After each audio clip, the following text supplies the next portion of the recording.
안녕하세요. 저는 오래도록 불교의 가르침과 인생의 지혜를 나누어 온 사람입니다. 오늘은 조금 편안하게 대화를 나누는 느낌으로 앞서 보여드린 이야기와 가르침을 한국어로 풀어내보려 합니다.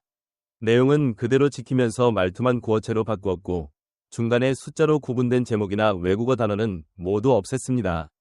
부디 편안한 마음으로 들어주시면 좋겠습니다. 모르는 상태로 살아가면 손해를 볼 수밖에 없다는 인생의 중요한 지혜란 무엇일까요? 사람은 깨닫지 못하는 사이에 삶의 중요한 선택의 갈림길에 서게 됩니다. 그때 옳은 길을 선택할 수 있느냐 없느냐는 결국 무엇을 아느냐에 따라 크게 달라진다는 것이지요. 오늘은 인생의 차이를 만드는 불교의 놀라운 가르침 몇 가지를 함께 나누어 보려고 합니다. 이 지혜를 알면 마음속 혼란이 사라지고 자기 인생에 대한 확실한 자신감이 생길 거라고 믿습니다. 예를 들어 이런 의문을 가져본 적 있으신가요?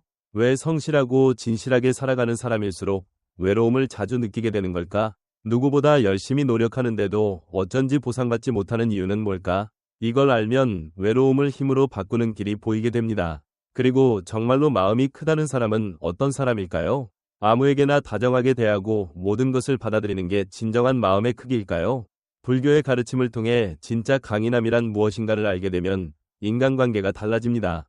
열심히 애써도 성공하지 못하는 건 왜일까요? 단지 노력만으로는 결과가 나오지 않을 때 우리에게 부족한 것은 무엇인지 살펴봅시다. 실제로 성공한 이들만 실천한다는 보이지 않는 힘의 비밀을 밝혀보려고 합니다. 안다면 얻을 수 있고 모르면 손해를 본다는 사실을 더 이상 방치하고 싶지 않으시다면 이 지혜를 통해 새로운 미래를 볼 수 있을 거예요. 여러분을 기다리고 있을 또 다른 가능성을 끝까지 함께 살펴보도록 해요. 이야기를 전부 들으면 분명 세상이 다르게 보이실 겁니다. 내 삶을 풍요롭게 해줄 진짜 가르침. 지금 우리 함께 알아보죠. 먼저 외로움이라는 말을 들으면 어떤 기분이 드시나요? 가슴이 조여오는 듯한 조금은 쓸쓸한 느낌이 떠오르지 않나요? 하지만 잠시 멈춰서 생각해보시면 이 외로움이라는 것이 사실 인생의 보물 같은 것일 수도 있습니다. 정말 그럴까? 라고 생각하실 텐데 들어보세요. 불교에 따르면 외로움은 피해야 할 대상이 아니라 오히려 마주해야 하는 소중한 삶의 주제라고 합니다. 예를 들어 이런 경험 없으신가요? 동료들과 즐겁게 이야기하는데도 왠지 모르게 마음 한구석이 공허하거나 주말에 혼자 지내면서 이상하게 마음이 편안해지는 느낌 말이죠. 이게 바로 외로움이라는 것이 가진 신기한 마법 같은 면일 겁니다. 오늘은 중국 어느 작은 시골 마을에서 일어난 이야기를 통해 불교가 말하는 외로움의 본질과 도리를 지켜가며 살아가는 사람이 왜 더 고독해 보이는지 그 까닭을 풀어보려 합니다. 아마 이 이야기를 듣고 나면 여러분의 인생을 바라보는 관점이 바뀔지도 몰라요. 그럼 함께 외로움이라는 인생의 보물을 찾아 떠나볼까요? 가을바람이 불기 시작한 중국 변두리의 작은 마을.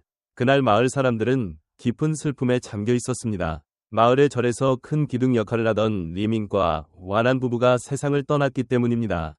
이 둘은 마을을 위해 엄청난 헌신을 한 사람들이었습니다.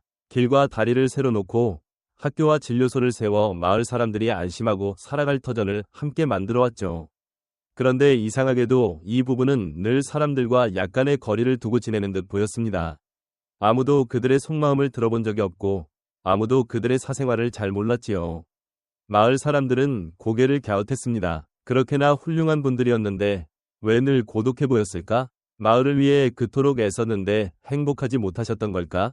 장례식 날 마을은 정막에 휩싸였습니다. 리민과 오란의 저택 앞에는 두 사람을 기리는 이들이 줄지어 서서 향을 피우며 떠난 이들을 추억했습니다.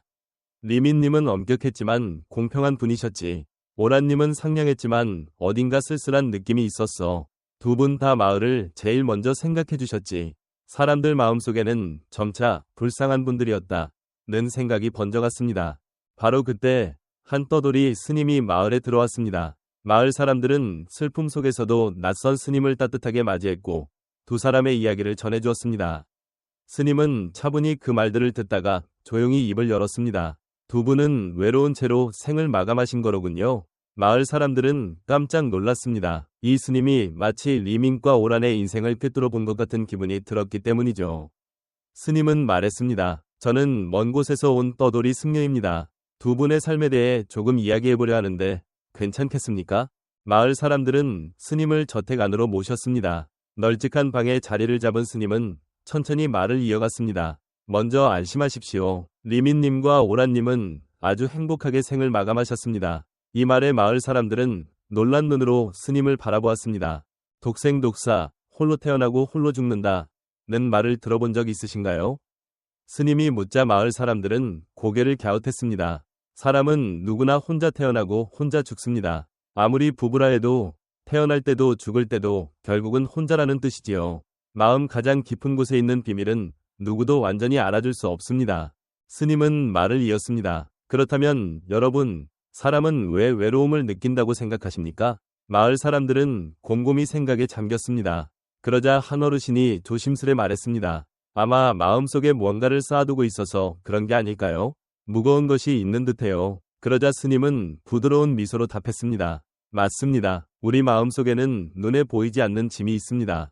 불교에서는 그것을 옛말로 짓는 행위로 쌓인 것쯤으로 이해하시면 됩니다. 이라 부릅니다.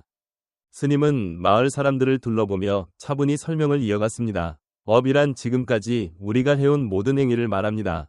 좋든 나쁘든 모든 행동이 다 포함되지요.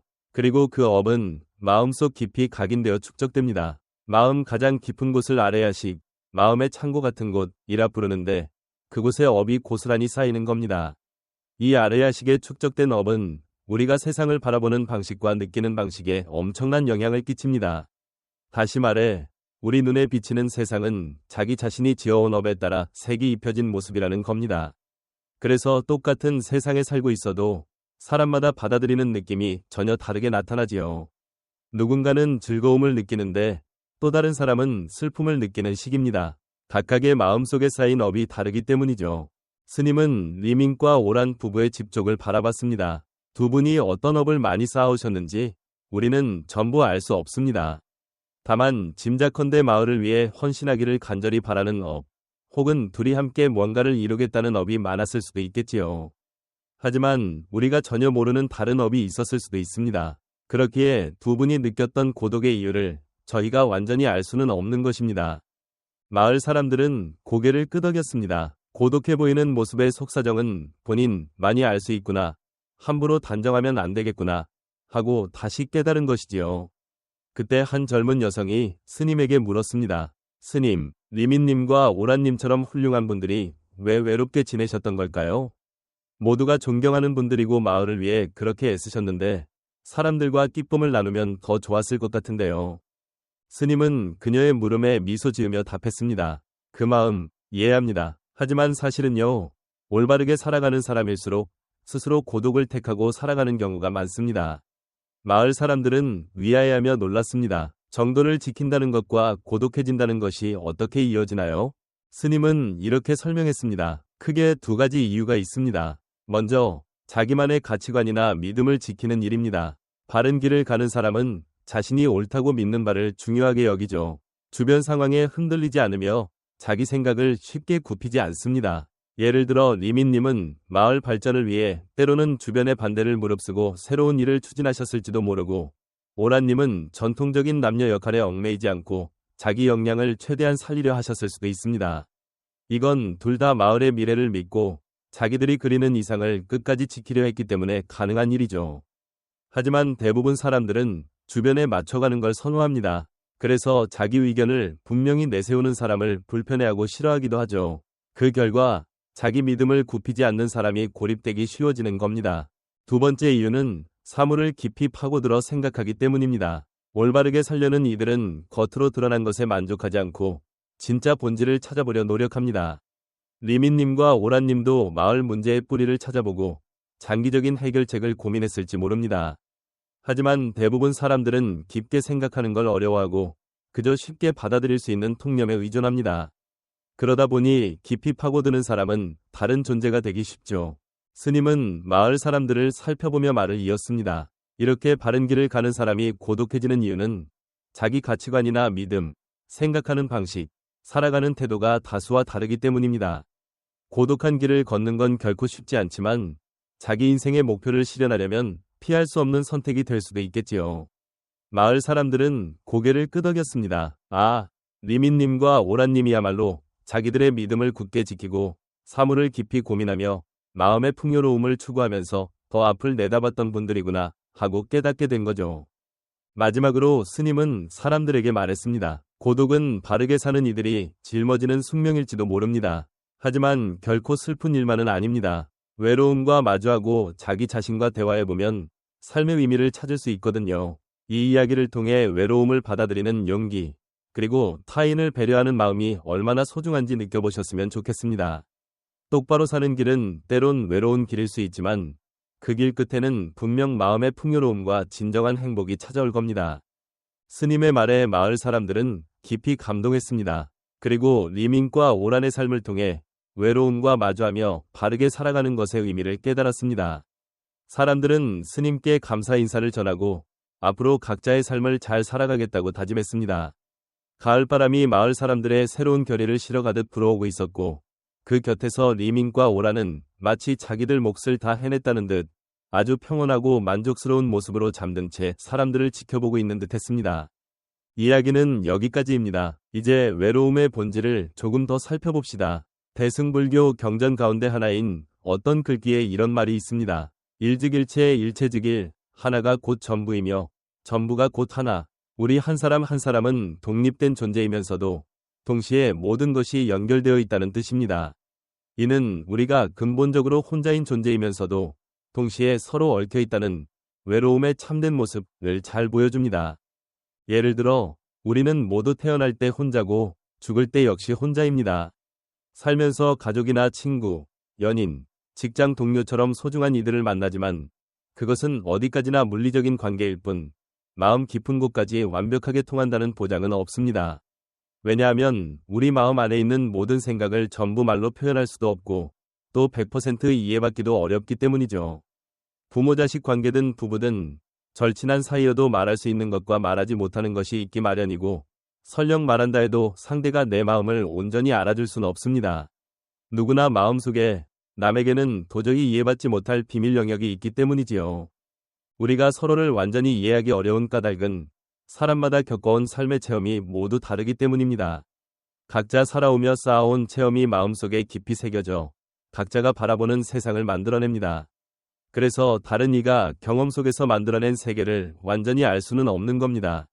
어쩌면 인생이란 외로움과 불안 속을 홀로 걷는 여정일지도 모릅니다. 하지만 그것이 결코 비극적이기만 한 건 아닙니다. 오히려 그 외로움이야말로 우리를 성장시키는 힘이 되니까요. 이야기에서 스님이 말한 것처럼 똑바른 길을 가는 사람은 자기 가치관과 믿음을 지키며 사물을 깊이 생각합니다. 그렇기 때문에 주변과 의견 충돌이 생기거나 겉으로 보이는 상식에 만족하지 못해 고립되기 쉬워져요. 예를 들어 직장에서 회의할 때 모두가 찬성하는 의견에 홀로 반대 목소리를 내본 적 없으신가요? 친구들과 얘기하다가 다들 수긍하는 주장이 뭔가 마음에 걸려서 혼자만 어색해진 적은 없으셨나요? 혹은 가족이 기대하는 진로나 삶의 방식 대신 내 열정을 쏟을 길을 선택해 본 적은요? 이런 순간들이야말로 올바른 길을 택한 사람에게 찾아오는 외로움의 증거일 수 있습니다. 반면 올바르지 않은 길을 가는 사람, 즉 자기 가치관을 고집하지 않고 주변 흐름에만 따르며 깊이 생각하지 않는 사람은 겉으론 외로워 보이지 않을 수 있습니다.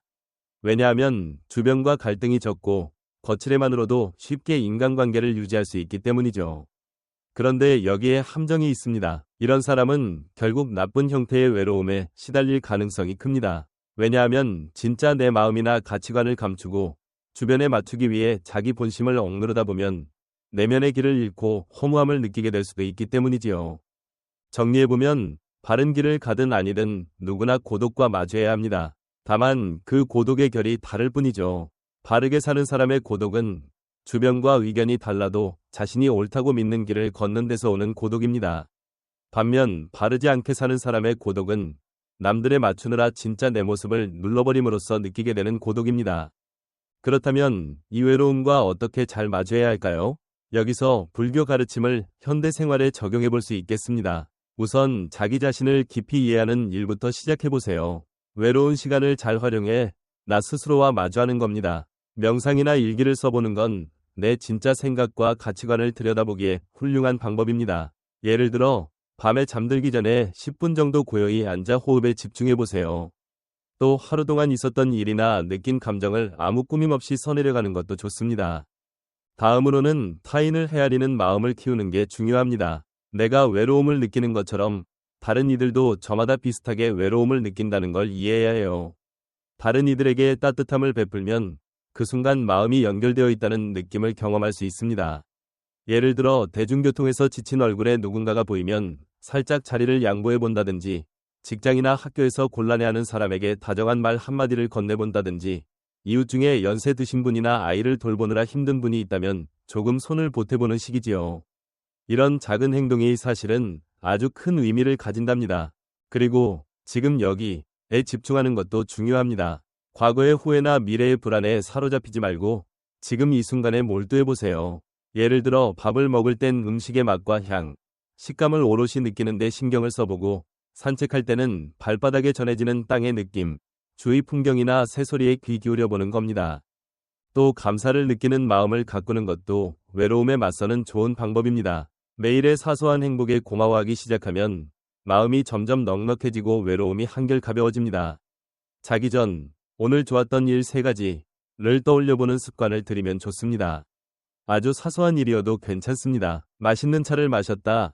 버스나 지하철에서 앉아서 갈 수 있었다. 직장 동료나 친구에게 메시지를 받았다. 가족과 시간을 잠시나마 함께 보냈다. 등등. 그런 사소한 기쁨을 찾아내다 보면 인생이 조금 더 풍요롭고 행복해질 겁니다.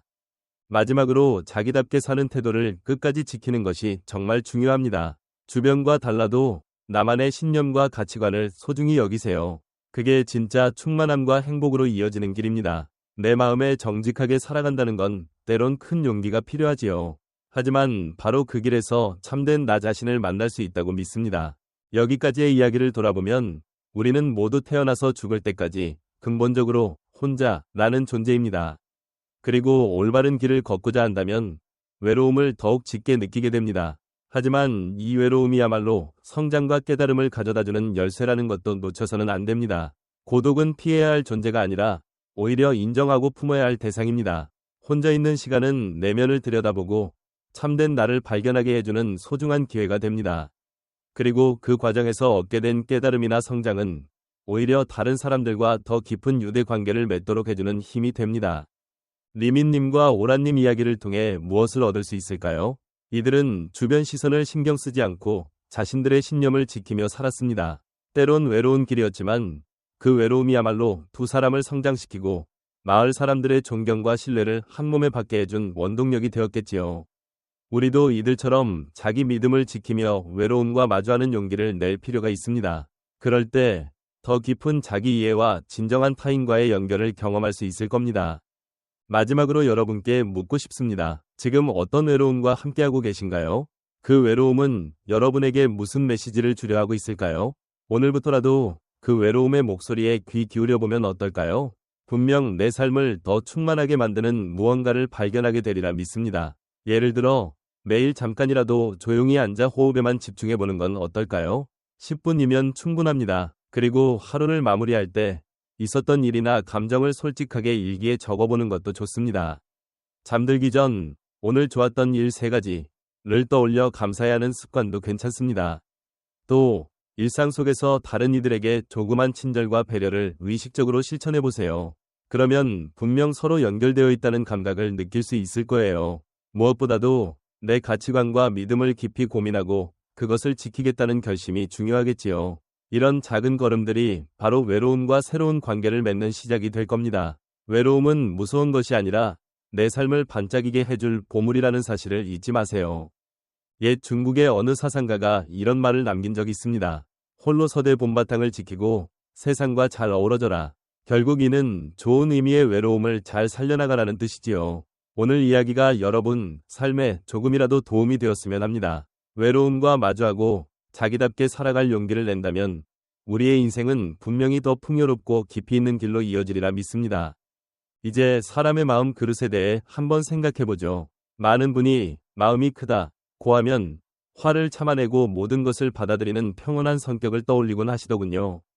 그런데 그게 반드시 정답은 아니라고 해요.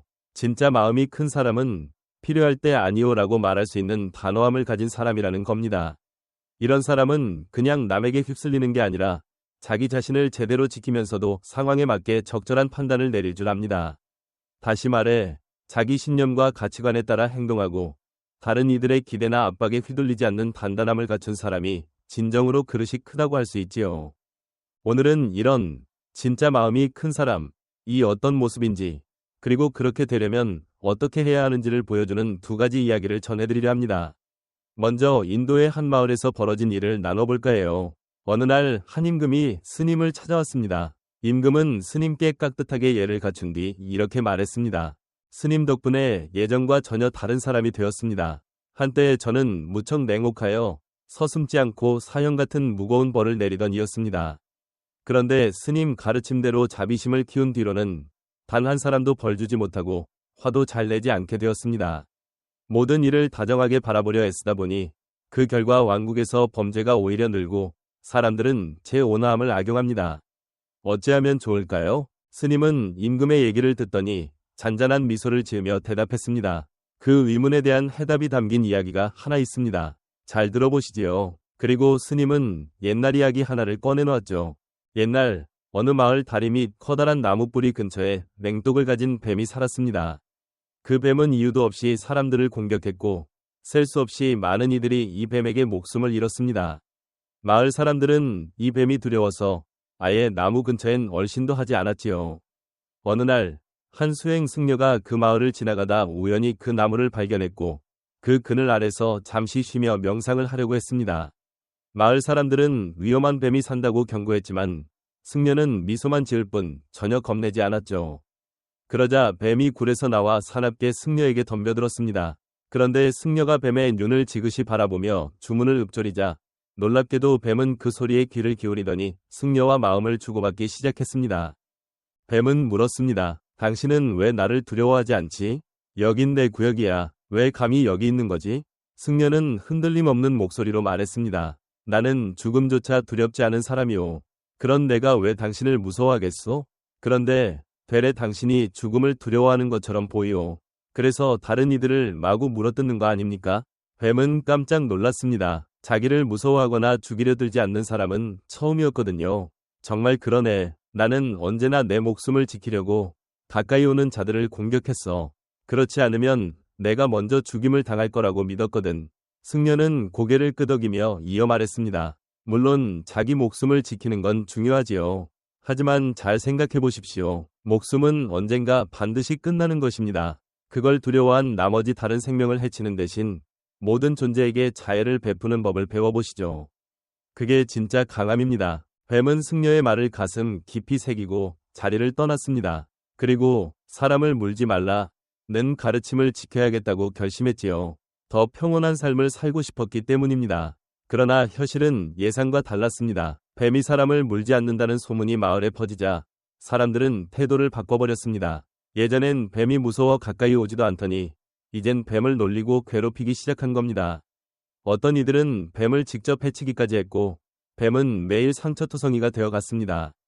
예전 같으면 조금이라도 접근하는 사람을 물어 쫓아냈을 텐데 이제는 그럴 수도 없었습니다. 뱀은 점점 기운이 빠지고 자신이 너무 무력해 보였습니다. 사람을 물지 않으면 사람들이 나를 존중해 줄 거라 믿었는데 오히려 그 반대가 되어버렸네. 뱀은 깊은 외로움에 잠겼습니다. 어느 날 그 수행 승려가 다시 마을로 돌아와 전과 마찬가지로 나무 아래에 앉아 명상을 하고 있었습니다. 그러다 보니 뱀을 발견했는데 예전의 날쌘 모습은 온데간데 없고 완전히 지쳐서 몸도 성하지 않은 뱀만이 보일 뿐이었습니다. 승려는 깜짝 놀라 얼른 물었습니다. 대체 무슨 일이 있었던 겁니까? 누가 당신을 이렇게까지 만들었죠? 뱀은 슬픈 눈으로 대답했습니다. 스님이 시킨 대로 사람을 물지 않았습니다. 더 다정해지고 화를 버리려고 노력했습니다. 그랬더니 사람들은 제가 무해하다는 걸 알게 되었고 이젠 누구나 제게 해를 끼칩니다.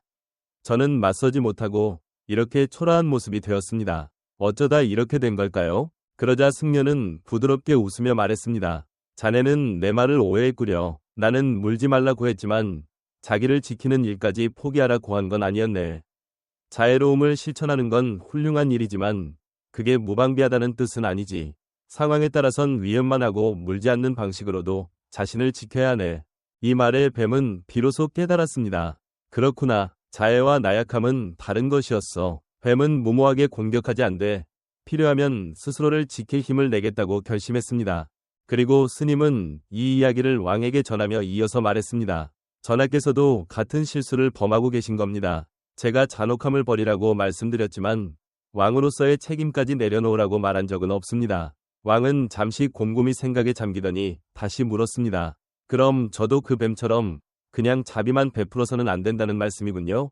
스님은 미소 지으며 답했습니다. 전하, 자비는 물론 귀한 덕목이지만 때로는 강인함도 필요합니다. 모든 걸 무조건 용서하고 받아들이기만 하면 사람들에게 잘못된 메시지를 주게 될 수도 있어요. 진정한 강함이란 사랑과 온화함을 지니면서도 필요할 때는 단호한 태도를 보일 수 있는 능력이에요. 왕은 이 말을 듣고 그제야 자기가 생각해왔던 온화함, 위미를 되돌아보며 앞으로는 자비와 함께 강인함도 발휘해야 한다는 사실을 받아들였습니다. 이 이야기는 지금을 살아가는 우리에게도 큰 가르침을 줍니다. 세상은 흔히 착하고 친절한 성품을 귀하게 여기지만 그게 지나치면 오히려 약함으로 오해받을 수 있습니다. 직장에서 다른 이들의 일을 늘 거들어주다 보면 주위 사람들은 점점 그 호의를 당연하게 여기고 내가 어려울 때는 오히려 도와주지 않는 상황이 벌어질 수도 있지요. 어차피 저 사람은 잘 들어줄 거야 라고 여기며 내 친절을 이용해 먹는 사람들도 생길 수 있습니다.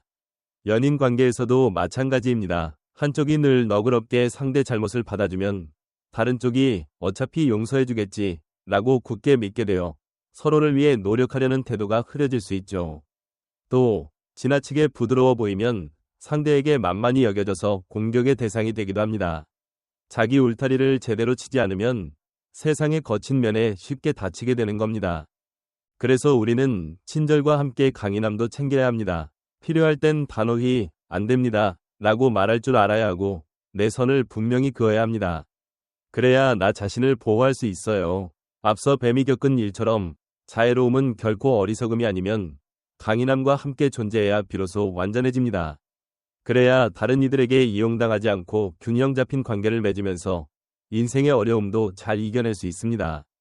이 일화가 주는 중요한 교훈은 자비와 강인함 두 가지가 모두 필요하다는 것입니다. 모든 이가 우리의 마음이나 선의를 이해해주는 건 아니기에 세상이라는 복잡한 무대에서 그냥 착하기만 해서도 안 되지요. 내 신념과 가치관을 지키면서도 다른 이들과 마주할 때 필요한 결단력을 가질 수 있어야 합니다. 불교에는 지금 이 순간을 살아라는 가르침도 있습니다. 과거에 매달리지 않고 계속 달라지고 있는 지금을 바라보는 게 마음의 평온과 성장으로 이어진다는 뜻이지요. 다음 이야기에 등장하는 스님의 행동이 바로 그 점을 잘 보여줍니다. 어느 날 한 스님이 나무 그늘에서 제자들과 이야기를 나누고 있었습니다. 그때 갑자기 한 남자가 다가오더니 아무 말 없이 스님의 얼굴에 침을 뱉었습니다. 보통이라면 이런 모욕에 화가 나거나 당장 분노가 치밀 텐데 스님은 침을 닦고는 아주 평온하게 이렇게 물었습니다. 그렇게 하신 데에 어떤 뜻이 있으십니까? 이 말을 들은 남자는 당황했습니다. 사람을 모욕하면 보통은 화를 내며 맞서거나 적대감을 드러내리라 생각했는데 스님의 반응이 너무 차분해서 어찌해야 좋을지 몰랐던 겁니다. 반면 스님의 제자들은 분노를 참지 못했습니다. 특히 안한다라는 제자는 당장 스님에게 외쳤습니다. 스님, 이런 짓을 용서하시면 안 됩니다. 처벌하지 않으면 다른 사람들도 똑같이 할 수 있습니다.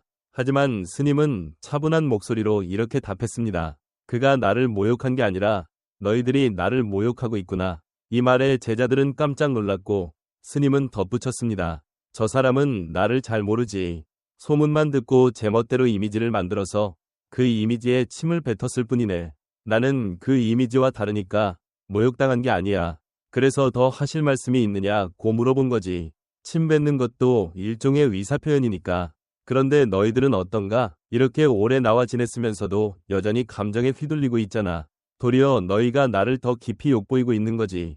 침을 뱉은 남자는 그 말을 듣고 혼란스러워하며 집으로 돌아갔고 밤새 잠을 이루지 못했습니다. 뭔가 자기 안에서 거대한 동요가 일어난 거죠. 지금껏 한 번도 겪어보지 못한 고요한 대응에 부닥쳐 머릿속 생각과 감정이 전부 뒤집힌 느낌이었습니다. 다음 날 아침, 그 남자는 다시 스님을 찾아왔습니다. 이번에는 깊이 뉘우치는 마음으로 스님 앞에 엎드렸습니다. 스님이 다시 잔잔한 목소리로 물었습니다. 이번에는 무엇을 하려고 하십니까? 그러자 남자는 눈물을 흘리며 말했습니다. 어제 저의 무례를 용서해 주십시오. 그런데 스님은 미소 지으며 대답했죠. 용서라니요. 난 이미 어제의 내가 아니고 당신도 어제의 당신이 아닙니다. 흐르는 강물은 한 곳에 멈추지 않아 다시 그 물이 돌아오는 법도 없지요.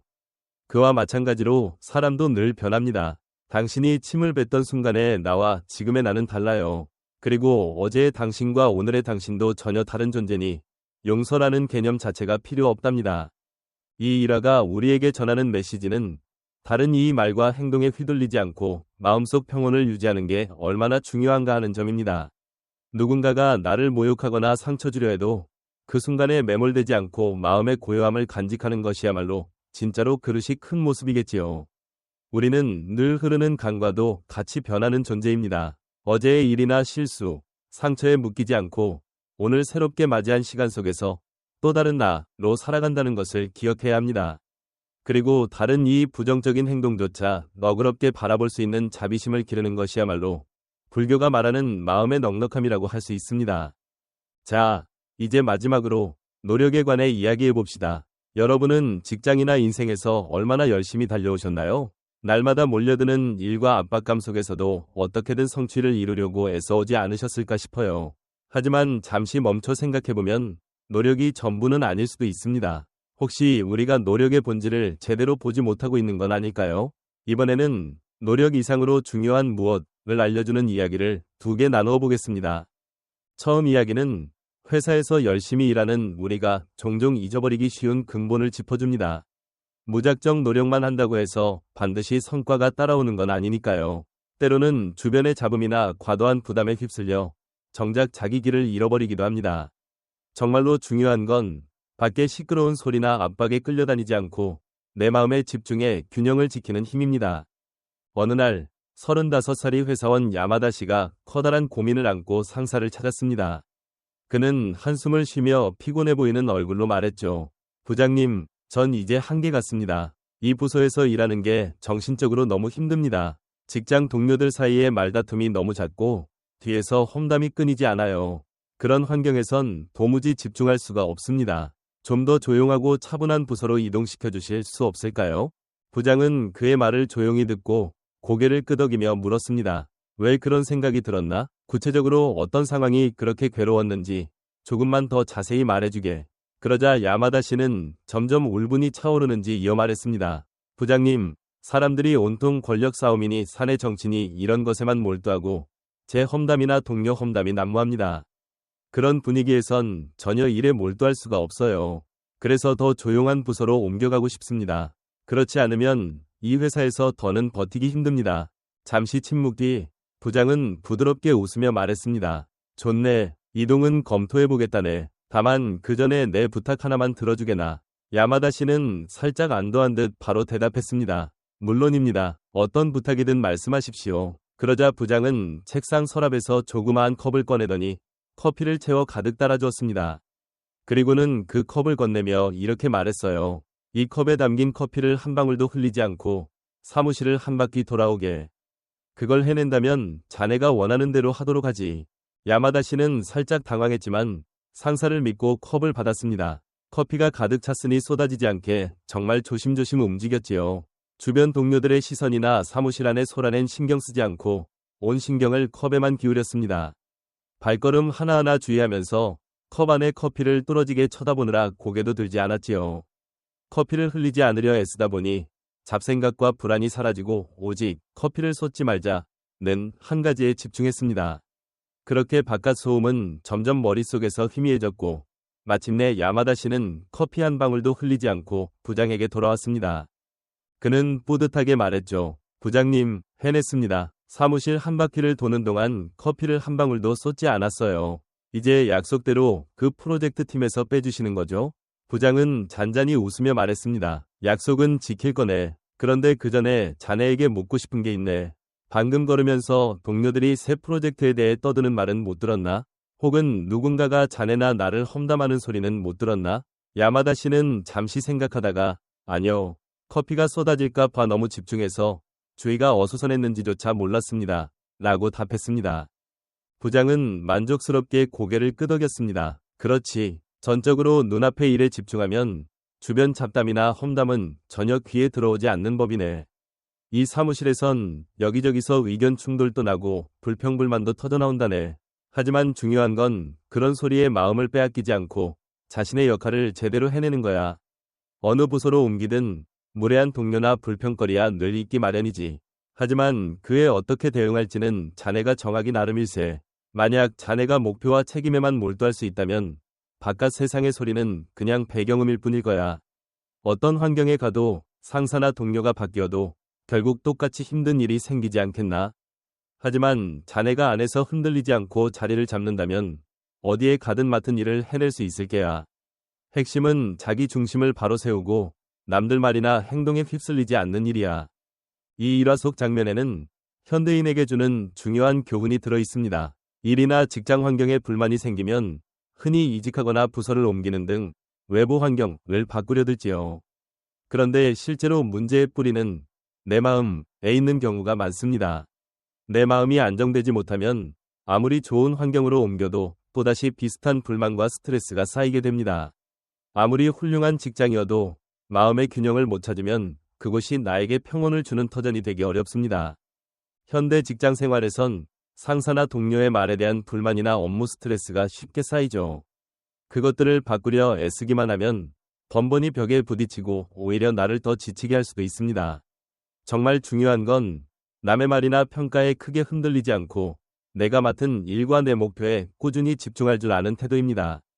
자주 듣는 노력하면 반드시 보상받는다는 말도 잠시 멈춰서 곱씹어 볼 필요가 있습니다. 물론 노력이 필수지만 노력만 고집하다 보면 정작 중요한 본질을 놓치는 일이 벌어지기도 하거든요. 노력 자체가 목적이 되어버려 내게 진짜 필요한 것들을 못 보게 될 수도 있습니다. 이 짧은 이야기는 무턱대고 애쓰는 것의 한계를 보여줍니다. 정말 중요한 건 주변 소음에 휘둘리지 않고 나만의 길을 잔잔하게 걸어가는 일이겠지요. 직장 동료의 말이나 상사의 태도에 좌우되지 않고 내 마음속 안정을 찾아내는 것만이 진짜 성장과 성취감을 가져다 줄 테니까요. 그럼 마지막 에피소드로 노력보다 더 중요한 것이 있음을 깨닫게 해주는 얘기를 전해드릴게요.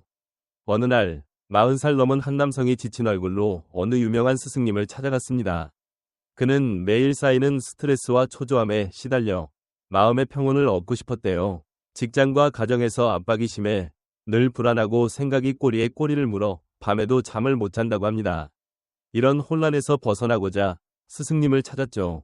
그는 애타는 목소리로 부탁했습니다. 선생님, 제 마음을 좀 가라앉히는 법을 알려주세요. 아무리 해봐도 생각이 멈추질 않습니다. 특별한 주문, 주술 같은 게 있으면 그걸로 구원받을 수 있을 것 같습니다. 제게 그 주문을 알려주십시오. 스승님은 그를 잠잠히 바라보며 차분히 말했습니다. 먼저 명상을 해보게. 마음속 물결은 바람 없는 호수처럼 가만히 두면 시간이 지나며 저절로 잔잔해지는 법일세. 스승님의 말은 따뜻하고 힘이 있었지만 남자의 마음엔 잘 와닿지 않았습니다. 그는 재빨리 반박했죠. 명상은 이미 해봤습니다. 그런데 하면 할수록 잡념이 더 심해지고 오히려 부정적 생각이 샘솟아서 괴롭습니다. 그래서 안 돼요. 다른 방법이 필요합니다. 그 특별한 주문이 꼭 있어야 해요. 스승님은 미소 지으며 말했습니다. 명상이란 처음에는 모두 그렇게 느끼기 쉽네.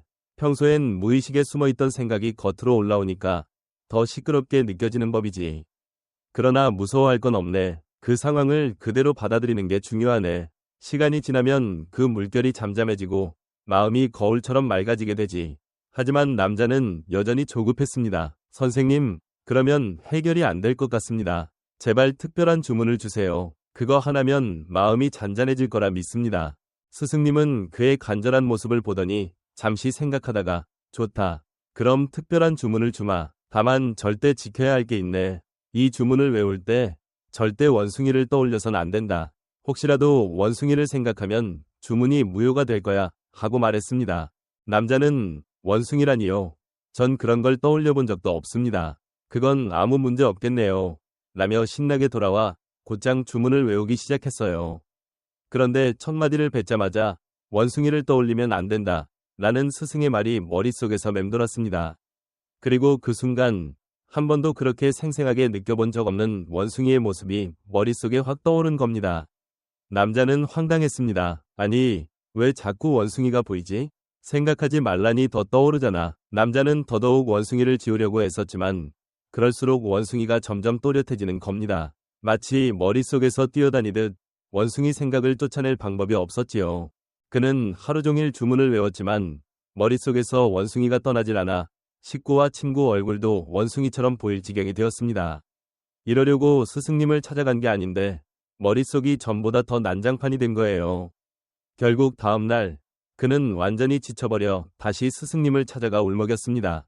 선생님, 원숭이 생각이 점점 커질 뿐입니다. 어쩌면 좋습니까? 제발 제 마음을 구원해 주세요. 스승님은 이미 모든 걸 알고 있었다는 듯 조용히 그를 바라보다가 부드럽게 말했습니다. 주문은 그만두게. 그리고 그저 고요히 앉아서 자기 마음속에서 일어나는 걸 그대로 지켜보게. 억지로 바꾸려 하지 말고 있는 그대로 바라보라네. 그게 제일 중요하네. 남자는 약간 어리둥절했지만 스승님 말대로 깊이 숨을 고르고 눈을 감고 마음속에서 일어나는 걸 그대로 지켜보기만 했습니다. 처음엔 원숭이 이미지가 남아 있었지만 서서히 짙은 색이 옅어졌고 마침내 완전히 사라졌습니다. 마음은 점점 차분해졌고 요란했던 생각도 거짓말처럼 가라앉았습니다. 그 모습에 스승님이 말했습니다. 마음을 억지로 억누르려고 하지 말고 그냥 지켜보게나. 마음은 억압하려 들면 오히려 더 거칠게 반항하지만 생각에 휘말리지 않고 그저 관찰하기만 하면 잔잔해질 수 있지. 이게 바로 명상의 진짜 힘이고 마음을 고요히 하는 열쇠라네. 바로 그때 남자는 깨달았습니다. 자기 자신은 그동안 마음을 억지로 컨트롤하려고만 했고 원숭이를 떠올리지 말라는 말을 들었을 때도 필사적으로 애써서 내쫓으려 했던 거죠. 하지만 그 노력이 오히려 생각과 감정을 폭발시켰던 겁니다. 생각을 없애려 애쓰면 애쓸수록 머릿속이 더욱 어지러워졌던 거지요. 스승님 말씀이 이제야 가슴 깊이 와닿았습니다. 이 이야기가 현대를 사는 우리에게 주는 중요한 가르침은 마음이란 원숭이처럼 늘 돌아다니고 시끄럽다는 겁니다. 우리는 일상에서 지나치게 생각이 많아지거나 감정에 휩쓸릴 때가 많은데 그런 생각이나 감정을 억압하려 들면 더 거세져서 우리를 괴롭히곤 합니다. 특히나 요즘은 정보와 자극이 끊임없이 쏟아져 머릿속이 계속 분주해지기 쉽습니다. 일이나 대인관계, 미래 걱정, 과거 후회 등등 원숭이가 나무 타듯 이리저리 뛰어다니며 마음을 시끄럽게 만듭니다. 그래서 우리는 마음을 누르고자 노력하지만 가끔은 그 노력 자체가 더 큰 혼란을 낳는다는 사실을 깨닫지 못하곤 하지요. 하지만 이 이야기 속 스승님처럼 진짜로 중요한 건 가만히 관찰하기입니다. 생각과 감정을 막 억지로 없애려 들지 말고 그냥 이런 생각이 드는구나 하고 바라보는 겁니다. 노력은 분명 귀한 것이지만 그 노력이 나를 괴롭히는 형태가 되어선 안 됩니다. 무리하게 마음을 억누르기보다 그 흐름을 조용히 바라보고 받아들이면 자연히 고요가 찾아온다는 걸 배워야 해요. 또한 이 얘기가 말해주는 또 다른 교훈은 마음의 평온은 노력만으로 얻어지는 게 아니다 라는 점입니다. 우리는 종종 목표를 이루기 위해 필사적으로 달리지만 정작 마음의 평온이나 참된 행복은 그렇게 필사적으로 쟁취할 수 있는 게 아닐 수도 있어요. 오히려 지금 여기 나 자신을 고요히 들여다보는 데서 찾아올 수도 있지요. 이 남자의 경험은 우리 일상과 크게 다르지 않습니다. 뭔가에 쫓기듯 불안과 걱정이 많아지면 해결책을 찾으려고 여러 수단을 써보지만 그게 오히려 더 혼란스러운 결과를 부를 수 있죠. 그럴 때일수록 스승님 말씀처럼 괴로움을 없애려 애쓰기보다 그걸 차분히 지켜보는 게 진짜 답일지 모릅니다. 노력 자체는 분명 소중하지만 그게 나를 더 지치게 만들고 있다면 도리어 깊이 숨을 들이쉬고 지금 이 순간 내 마음 상태를 관찰해보는 편이 좋겠죠. 명상은 우리 마음속 깊이 숨어있는 참된 고요를 발견하게 돕는 도구입니다. 아무리 주변이 어지러워도 명상을 통해 마음 한편에 늘 존재하는 맑은 고요를 만날 수 있게 됩니다. 그 고요야말로 진정으로 소중한 평온이 되겠지요. 오늘 이야기는 여기까지입니다. 끝까지 들어주셔서 감사드립니다. 늘 행복하시기를 바라며 여러분의 일상이 조금 더 평온하고 의미 깊어지길 기원합니다. 무엇보다 마음속에 깃든 외로움, 노력이 아닌 진짜 내면의 고요, 그리고 자비와 강인함을 함께 지닌 삶을 기억해 주시면 좋겠습니다.